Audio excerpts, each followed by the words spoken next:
¿Cómo están amigos? Soy el doctor Luis Aníbar de Urología Peruana y el día de hoy vamos a conversar sobre cálculos renales. Esta charla es una charla genérica, es una de las primeras charlas que estamos dando sobre cálculos renales y posteriormente estaremos comentando y profundizando sobre el tema de cálculos renales. Los cálculos son sustancias duras, son depósitos de minerales que se ven en la vía urinaria de algunas personas. También son conocidos como nefrolitiasis.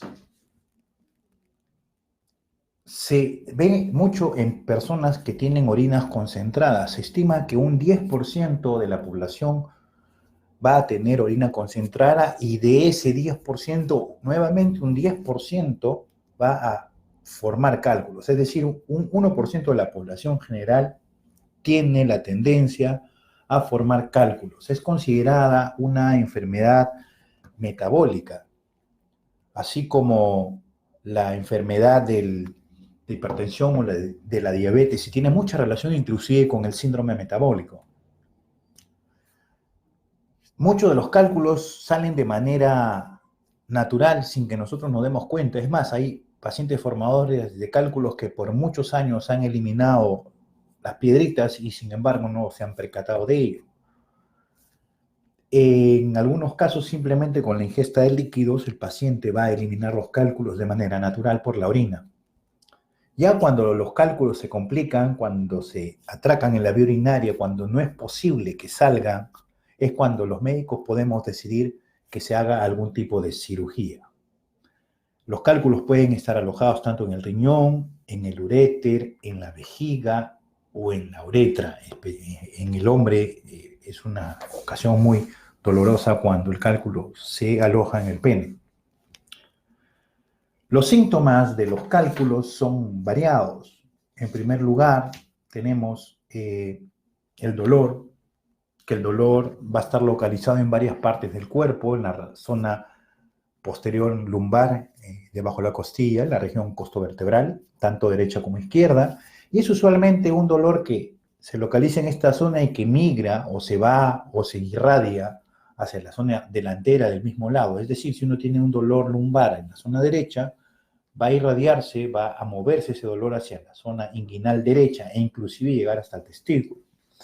Este dolor también puede ser ocasionado durante la micción o cuando el paciente está eliminando el cálculo en el conocido y denominado cólico renal. La consistencia de la orina va a cambiar, puede ser una orina roja, la clásica hematuria, la orina con sangrado, que se puede uno evaluar con un examen de orina y encontrar la presencia de hematíes, de glóbulos rojos. Vamos a tener orinas turbias, vamos a ver orinas inclusive con mal olor cuando el cálculo está asociado a una infección. Adicionalmente a esto, dependiendo del tipo de cálculo y el tiempo que uno tiene con el cálculo, la persona va a tener malestar general, va a tener sensación de alza términa que puede ser corroborada como una fiebre, ¿ok? Y los denominados síntomas urinarios bajos, que son inespecíficos para cálculo, pero que siempre acompañan al cálculo renal, como son el aumento de la frecuencia miccional, el deseo imperioso de ir al baño, episodios de incontinencia cuando uno está con muchas ganas, la urgencia miccional, el chorro bifurcado y en ocasiones la obstrucción completa. El cálculo puede ser una especie de válvula al atracarse en la uretra o en el cuello de la vejiga e impedir que el varón, en este caso, orine, con lo que se va a producir una obstrucción y un cuadro doloroso agudo en el varón. ¿Quiénes tienen más riesgo de desarrollar cálculos? Tenemos que considerar algunas cosas aquí importantes. Primero, los antecedentes familiares o personales. Si nosotros tenemos familiares directos, hermanos, papá y mamá, o indirectos, o en segunda generación, como los primos, los tíos, los abuelos, que han tenido cálculos, nuestros riesgos aumentan. No significa que una persona que tiene un papá o una mamá o un hermano con cálculos vaya a hacer cálculos, pero cuando uno evalúa esto en estudios poblacionales, encuentra que la gente que tiene familiares con cálculos tiene la tendencia a hacer cálculos, de ahí la importancia de la genética. Otra cosa importante para cuestiones de cálculos es la deshidratación. Si tenemos una persona que de por sí tiene una orina concentrada, imaginémonos que esta persona no bebe agua. O, por ejemplo, si tenemos un paciente que ya forma cálculos y que en el verano, en la época de calor, en la época que se suda más, consume poco líquido, la consecuencia va a ser a corto o mediano plazo que este paciente tenga problemas de cálculos renales. Adicionalmente a esto, se ha estudiado ya que los pacientes gordos, obesos, tienen mayor tendencia a hacer cálculos renales. Y ahí viene la relación con la diabetes y con la hipertensión que justamente se ve en este tipo de pacientes. Cuando uno hace la evaluación poblacional, va a encontrar que los pacientes gorditos tienen mayor chances de hacer cálculos. Así que si somos gorditos, tenemos que bajar de peso para disminuir nuestro riesgo de tener piedras en los riñones. Imaginémonos que tenemos un tío o un papá con cálculos y que no bebemos agua y encima estamos gorditos, pues estamos dándole al punto para con el tiempo formar cálculos. Algún tipo de dieta también va a favorecer. Adicionalmente, la poca ingesta de líquido, una dieta rica en proteínas, en sodio o en azúcar o incluso en grasas puede hacer que la persona aumente su riesgo de cálculo renal. La cirugía, específicamente la cirugía de bypass o la cirugía bariátrica, altera las condiciones de absorción de las sustancias en las personas que han sido sometidas a este tipo de cirugía y los riesgos en las personas que han sido sometidos a cirugía para bajar de peso, los riesgos para hacer cálculos renales están incrementados. Esto se está viendo ya en los últimos estudios que están saliendo como consecuencia de las evaluaciones que de cada 5 años o cada 10 años que se están haciendo en base a este tipo de cirugía. Adicionalmente, aquellos que tienen diarrea crónica, por ejemplo, tienen bastantes chances de hacer cálculos renales. Existen otras enfermedades como, por ejemplo, la cistinuria, que es un tipo de aumento de cistina en la orina, o el hiperparatiroidismo, que pueden producir también un aumento incrementado de cálculos renales. Así que estemos muy pendientes de eso, sobre todo si tenemos los riesgos. ¿Cómo se hace el diagnóstico? El diagnóstico moderno, cuando uno revisa las guías internacionales, la guía norteamericana de urología, la guía europea de urología, la guía a la que yo me debo, que es la guía de la Sociedad Brasileña de Urología, como ustedes saben, yo me formé en el Brasil, dice al pie de la letra que el mejor examen en la actualidad para el diagnóstico del cálculo en cualquier posición en el organismo es la tomografía no contrastada. Sin embargo, existen otros exámenes que nos pueden ayudar y que los tenemos más a la mano. Por ejemplo, el examen de orina, que nos puede indicar infección y presencia de sangre, con alta sospecha de cálculo. La ecografía, que va a ser de gran utilidad cuando el cálculo es relativamente grande, digamos, más de 5 milímetros, cuando esté localizado en el riñón o en la vejiga. Pero la ecografía tiene su Waterloo en los uréteres porque muchas veces no se logra ver. Los rayos X en ocasiones nos pueden dar el hallazgo de una piedra, como se ve aquí en el slide. En la flecha encontramos incidentalmente de un paciente que no tenía dolor, una imagen blanca que correspondió posteriormente a un cálculo confirmado con la tomografía. La urografía excretoria, que por muchos años fue la madre del diagnóstico de cálculos, si bien ha caído en desuso, aún se sigue utilizando y es de gran utilidad para cálculos y tumores. Y lógicamente el examen endoscópico que más realizamos los urólogos a la fecha, que es la cistoscopia, nos va a permitir evaluar cálculos localizados en la uretra. Acordémonos que es un cuadro clínico muy doloroso cuando está en la uretra porque el cálculo se queda atracado en el pene, o en la vejiga cuando son cálculos grandes. Tan grandes como el tamaño de un huevo de codorniz, imagínense ustedes. ¿Cómo es el tratamiento? Pues existen varias maneras de afrontar los cálculos. La primera siempre va a ser aumentar la ingesta hídrica. Hay cálculos que pueden ser tratados con medicinas, hay cálculos que pueden ser tratados con tecnología en unos aparatos llamados litotripsores. Hay cálculos que pueden ser tratados con láser. El láser está de moda, y no solamente por Star Wars, el láser está de moda en todas las especialidades y Probablemente la urología es una de las especialidades médicas que más ha desarrollado la tecnología láser para tratamiento de varias enfermedades. La cirugía percutánea, que tenemos grandes exponentes aquí en nuestro medio, el doctor Garrido, el doctor Villaverde, mi amigo el doctor Freddy, el doctor Suárez y muchos colegas como el doctor Toribio, que se dedican juntamente con nosotros a hacer tratamiento de cirugía percutánea. Y bueno, la cirugía abierta, ojo, la cirugía abierta se hace en todo el Perú, la cirugía abierta sigue vigente en nuestro medio. Decir que la cirugía abierta ha sido abandonada en cálculos no es correcto, pero va a depender mucho de la infraestructura y las capacidades que tengamos en cada nosocomio o clínica. La medicina natural no sirve.